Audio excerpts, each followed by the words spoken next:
Hello friends, ഇന്ന് നമുക്കൊരു summer drink ഉണ്ടാക്കിയാലോ? പെട്ടെന്നൊരു ഗസ്റ്റ് വരുമ്പോൾ ഇൻസ്റ്റൻ്റ്ലി ഉണ്ടാക്കി കൊടുക്കാനും ഇത് യൂസ് ചെയ്യാം.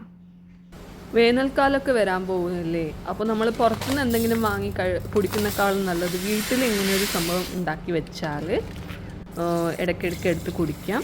അതിനായിട്ട് ഞാനൊരു 1/2 കിലോ നാരങ്ങ, 1 കിലോ പഞ്ചസാര, പിന്നെ ഒരു 100 ഗ്രാം ഇഞ്ചി, ഇതൊക്കെയാണ് ഞാൻ എടുത്തിട്ടുള്ളത്. അപ്പോൾ ഈ പഞ്ചസാര നമുക്ക് 2 കപ്പ് വെള്ളത്തിൽ അലിയിച്ചെടുക്കണം, നന്നായിട്ട് തിളപ്പിച്ചെടുക്കണം. ഓക്കെ. ഇഞ്ചിയൊക്കെ തൊലി കളഞ്ഞ് ചെറുതായി മുറിച്ച് മിക്സിയിലിട്ടിട്ട് കുറച്ച് വെള്ളം, ഒരു 1/2 കപ്പ് വെള്ളം ഇട്ടിട്ട് നന്നായിട്ടൊന്ന് ഗ്രൈൻഡ് ചെയ്തെടുക്കാം. എന്നിട്ട് ഒന്ന് അരിച്ചെടുക്കണം. ഒരു തവണ ഇതിൻ്റെ ജ്യൂസ് എടുത്തു കഴിഞ്ഞാൽ ഒന്നും കൂടി കുറച്ചും കൂടി വെള്ളം ഒഴിച്ച് വീണ്ടും എടുക്കാവുന്നതാണ്. അപ്പോൾ ഏകദേശം ഒരു കപ്പോ 1.5 കപ്പോ ഇഞ്ചിയുടെ ജ്യൂസ് കിട്ടും. എന്നിട്ട് ഈ ജ്യൂസ് ഈ കപ്പിൽ തന്നെ കുറച്ച് നേരം അനക്കാണ്ട് വെക്കണം. ഈ നമ്മുടെ ഉണ്ടാക്കാൻ പോകുന്ന ലെമൺ സ്ക്വാഷ് എന്താണെന്ന് വെച്ചാൽ ഒരു കോൺസെൻട്രേറ്റ് ആണ്. നമുക്ക് കുറച്ച് സ്ക്വാഷ് മതി, ഒരു ഗ്ലാസ് നിറച്ചും ജ്യൂസ് ഉണ്ടാക്കി കുടിക്കാം. ഇനി ഇത് നമുക്കൊരു സൈഡിലേക്ക് മാറ്റി വെക്കാം. എന്നിട്ട് നമുക്ക് അടുത്ത സ്റ്റെപ്പിലേക്ക് പോവാം. ഇതൊരു 1/2 കിലോ ചെറുനാരങ്ങയാണ്. എന്നിട്ട് ഇത് ഒന്ന് പകുതിയായി മുറിച്ചെടുക്കാൻ പോവാണ്. അതേസമയം നമ്മൾ ഈ ഷുഗർ സിറപ്പ് ഇടയ്ക്കിടയ്ക്ക് ഇളക്കി കൊടുക്കണം.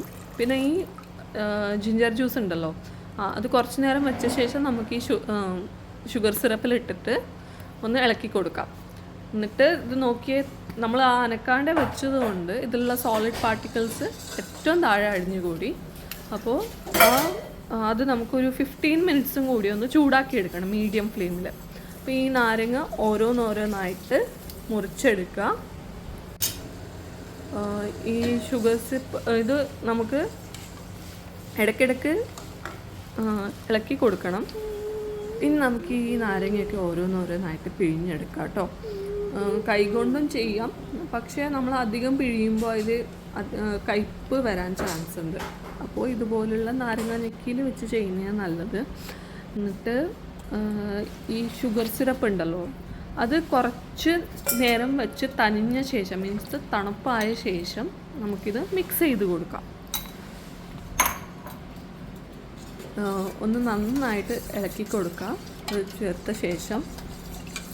അപ്പോൾ ഞാനിത് മുൻപേ ഉണ്ടാക്കാറുണ്ടായിരുന്നു, കഴിഞ്ഞ കൊല്ലമൊക്കെ സമ്മറിൽ ഉണ്ടാക്കിയിട്ടുണ്ടായിരുന്നു. അപ്പോൾ ഭയങ്കര യൂസ്ഫുള്ളാണ്. അപ്പോൾ ഇതിൽ ഞാനിപ്പോൾ എടുക്കുന്ന പോലെ ഒരളവിൽ ഒരു ഗ്ലാസ്സിലേക്ക് എടുക്കാം.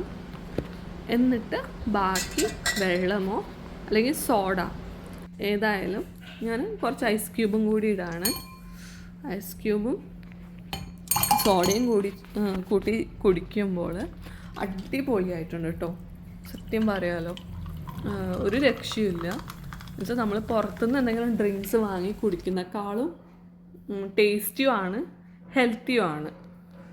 പുറത്തുനിന്നുള്ളൊക്കെ എന്തൊക്കെയോ പ്രിസർവേറ്റീവ്സൊക്കെ ചേർത്തിട്ടാണ് ഈ ബോട്ടിൽസിലൊക്കെ ഉള്ളത്. ഇത് വീട്ടിൽ നിങ്ങളും ഒന്ന് ഉണ്ടാക്കി നോക്കിയിട്ട് എനിക്ക് അഭിപ്രായം പറയണം കേട്ടോ. അടിപൊളിയാണ്, എന്തായാലും ട്രൈ ചെയ്യണം. നിങ്ങൾക്ക് ഈ വീഡിയോ ഇഷ്ടമായെങ്കിൽ ലൈക്കും കമൻറ്റും സബ്സ്ക്രൈബും ചെയ്യുക. നിങ്ങളുടെ ഫ്രണ്ട്സിന് ഈ വീഡിയോ ഷെയറും ചെയ്യുക. Thank you.